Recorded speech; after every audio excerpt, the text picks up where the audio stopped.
मार्च 2026 मध्ये वृषभ राशीला आयुष्य जाणीवपूर्वक अस्थिर करते. कारण कर्म स्टॅबिलिटी नाही तर चेंजेस घेऊन येत आहे. जे लोक रिलेशनशिप्स किंवा परिस्थिती परमनंट वाटत होती ती अचानक बदलू लागेल. आणि तुमच्या मनात भीती निर्माण होईल की आता आपल्या हातातून सगळंच निसटून चाललंय की काय.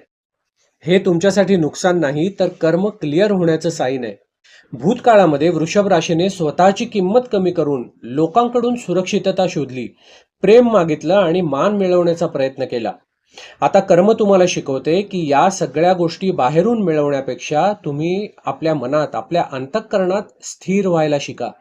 स्टॅबिलिटी बाहेरून नाही तर स्वतःच्या अंतःकरणात शोधा.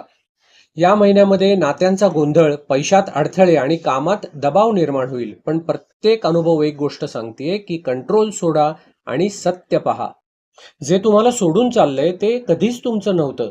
पण जे तुमच्याबरोबर उरणार आहे ते तुमच्या आत्मिक वाढीसाठी आहे. तुमच्या आत्मिक प्रगल्भतेसाठी आहे. एक गोष्ट लक्षात ठेवा की जेव्हा आयुष्य ढवळून निघत असतं ना तेव्हा कर्म बदलत असतं.